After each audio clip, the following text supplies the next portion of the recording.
Hi friends, எல்லாருக்கும் வணக்கம். Welcome to yoga TNPSC. எல்லாரும் படிக்க ஸ்டார்ட் பண்ணிட்டீங்களா, இல்லை இன்னும் யாராவது கால் ஃபேர் வருமா வராதான்னு சொல்லுவாங்கன்னு வெயிட் பண்ணிட்டு இருக்கீங்களான்னு தெரியல. Okay fine. இந்த வீடியோவில் வந்து ஒரு சில கமெண்ட்ஸ் பார்த்தேன். என்ன கமெண்ட்ஸ்னா, சார் நோட்ஸ் எடுத்து படிக்கிறதுக்கு கொஞ்சம் டைம் ரொம்ப எடுக்குது, நோட்ஸ் எடுத்து படிக்கலாமா இல்லை ஸ்கூல் புக்கை வந்து ரீட் அவுட் பண்ணி முடிச்சலாமா அப்படின்னு கேட்டாங்க.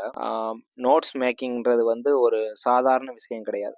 நீங்கள் நோட்ஸ் எடுக்க ஆரம்பிச்சிட்டிங்கன்னா அதனுடைய பெனிஃபிட் வந்து அதை அனுபவிக்கும் போது ரிசல்ட் அடிக்கும் போது தான் தெரியும். ஒரு சாதாரணமான ஒரு விஷயம் கிடையாது. அது ஒரு தவம், ஒரு முனிவர் தவம் இருக்கிற மாதிரி தான். ஏன்னா பேக் பெயின் வரும்.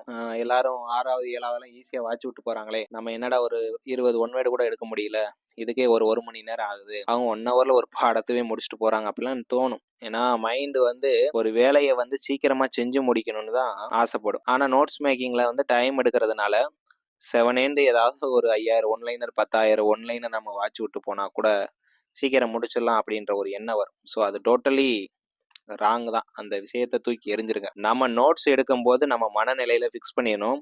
நம்ம எடுக்கிற ஒவ்வொரு ஒன்வேர்டும் ஒவ்வொரு பாயிண்டும் நமக்கு மார்க்கா கன்வெர்ட் ஆகும். இப்போ உதாரணத்துக்கு நான் ஒரு பாடத்தை எடுக்கிறேன்னா, நான் எடுக்கும் போதே எனக்கு தெரிஞ்சிடும். இந்த பக்கம் நான் நோட்ஸ் எடுக்கிறேன்னா, இந்த பக்கம் ப்ரீவியஸ் இயர் கொஸ்டினை ஒரு 10 ஒன்வேர்டா எழுதிட்டு வந்தேன்னா எனக்கு கம்யூனிகேட் பண்ணுறதுக்கு ஈஸியாக இருக்கும். ஆனால் ஸ்கூல் புக்கில் அப்படி கம்யூனிகேட் பண்ண முடியாது. ஏன்னா அதை வாட்ச் விட்டு போயிருப்பீங்க. அது அந்த அளவு மைண்டில் நிற்குமான்னு தெரியல. ஆனால் நோட்ஸ் எடுக்கிறதுக்கு 3 வேலையை செய்வீங்க. ஒன்று, நீங்கள் சொந்தமாக ரீட் பண்ணுவீங்க. 2வது, வீடியோ கிளாஸஸ் பார்த்து ஹைலைட் பண்ணுவீங்க பாயிண்ட். 3வது, அதை மனசுக்குள்ளேயே சொல்லி அதை எழுதுவீங்க. அதை கலர்ஃபுல்லாகவும் எழுதுவீங்க. அப்போ இது வந்து உன்னுடைய நோட்ஸ் வந்து உன்னால மட்டுமே உன்னை வந்து என்ன சொல்றது, முதுகு வலி, குறுக்கு வலி, கை கால் எல்லாத்தையுமே வழிகளை பொருட்படுத்தி நீ அதை எழுதுறதுனால அந்த நோட்ஸ் வந்து எப்பயுமே உனக்கு கம்ப்ளீட்டடா மறக்காம இருக்கும். ஏன்னா இப்ப 6ல இருந்து 12 வரைக்கும் ஒரு 40 புக் இருக்குன்னு வைங்களேன்.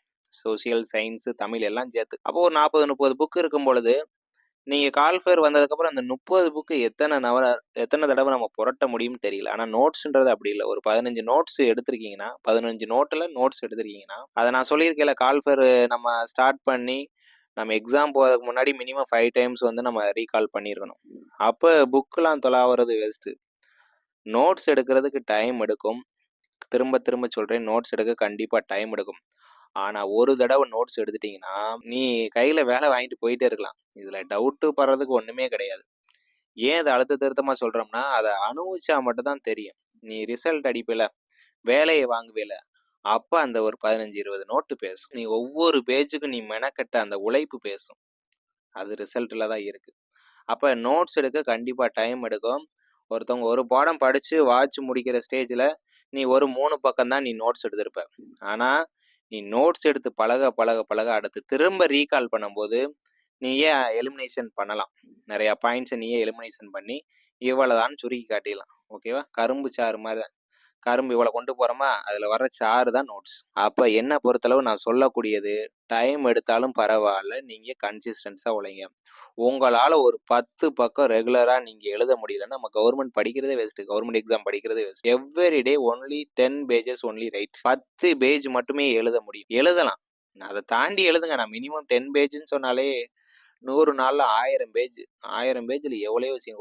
ஒரு பேஜுக்கு 5 கண்டென்ட் வச்சா கூட 1000 பேஜில் கிட்டத்தட்ட 5000 கண்டென்ட். அப்போ நீங்கள் போட்டித் தேர்வுக்கு வந்து நீங்கள் நோட்ஸ் எடுக்கும் பொழுது நிறைய ஐடியா கிடைக்கும். நீ வாட்ச் விட்டு போகிறதுக்கும், நான் இப்போ இந்த இடத்துல வந்து ஒரு பாரதியார்னும் போது நான் குறிப்புகள் நானே ஒவ்வொரு பேஜ்லேயும் ஒரு எக்ஸ்ட்ரா இன்ஃபர்மேஷன் ப்ரீவியஸ் இயர் கொஸ்டினை நம்ம அட்டாச் பண்ண முடியும். உன் நோட்ஸை நீ அழகாக்குறதும் மார்க்காக கன்வெர்ட் பண்ணுறதும் அது போக போக நீ எடுக்க ஆரம்பிச்சாதான் உனக்கு நிறைய ஐடியா கிடைக்கும். மேலே கரையில் நின்றுக்கிட்டு நீந்தலாமா வேணாமா, ஆழமா இருக்குமா இருக்கு, இந்த மனநிலையிலேயே இருந்தோம்னா நம்ம பாஸ் பண்ண முடியாது. ஓகே, அதாவது நீ அந்த ஃபீல்டு ஒர்க் பண்ணா தான் உனக்கு ஒரு லைவ் எக்ஸ்பீரியன்ஸ் கிடைக்கும். அந்த எக்ஸ்பீரியன்ஸ் தான், அதுதான் உன்னுடைய மைனஸை ப்ளஸ்ஸாக மாற்றும்.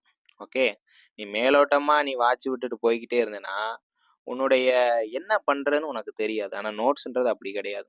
ஃபுல் ப்ளஸ்டாக நீ வந்து அதில் ஒர்க் பண்ணால் மட்டும் தான் நோட்ஸ் மேக்கிங். ஸோ என்னை பொறுத்தளவு நீங்கள் படிங்க, படித்ததை நோட்ஸ் எடுங்க. டைம் இருக்குல்ல, டைம் இருக்குது. நான் தான் சொல்கிறேன், 1 இயர் ஸ்ட்ராட்டஜி மாதிரி ஒரு வீடியோ போட்டிருக்கேன், அதையும் பாருங்கள். நம்ம 1 இயர் ப்ராப்பராக படிப்போம், படித்து நோட்ஸ் எடுப்போம்.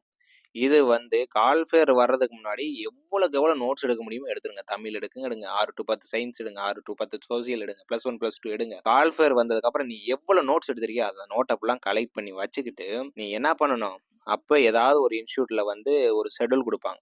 ஒரு நாளைக்கு இது படிங்க, இது டெஸ்ட் போடுங்க. அப்போ ஃபாலோ பண்ணுறதுக்கு அந்த நோட்டு யூஸ்ஃபுல்லாக இருக்கும். அவங்க 85 நாளில் ஒரு பிளான் கொடுப்பாங்க. நீ புக்குனா நீ 2 நாள் ஃபாலோ பண்ணுவோம், 3 நாள் ஃபாலோ பண்ணுவோம், என்ன அதிகமாக கொடுக்குறாங்கன்னு சொல்லிட்டு நீ ஃபாலோ பண்ண மாட்டேன். ஸோ என்னை பொறுத்தளவு படிங்க, நோட்ஸ் எடுங்க, நோட்ஸ் எடுங்க, நோட்ஸ் எடுங்க. டைம் எடுத்தாலும் பரவாயில்ல, பாஸ் ஆர் ஃபெயில் அது அப்புறம் விடுங்க. ஆனால் ஒவ்வொரு அணுதினமும் நம்ம நோட்ஸுக்காக எடுத்துக்கொண்ட உழைப்பு இருக்கு பார்த்தீங்களா, அது காலம் பதில் சொல்லும். தயவு செய்து நோட்ஸ் எடுக்கவும். 10 10ஆ ஒன்வேடா எடுங்க, வாசிங்க, எடுங்க. ஆன்சரை ஒரு கலராக மார்க் பண்ணுங்க, ஹைலைட் பண்ணுங்க. பிடிச்ச மாதிரி உங்கள் நோட்டை நல்லா வச்சுக்கோங்க. இது காலத்துக்கும் அழியாது உங்கள் நோட்ஸு.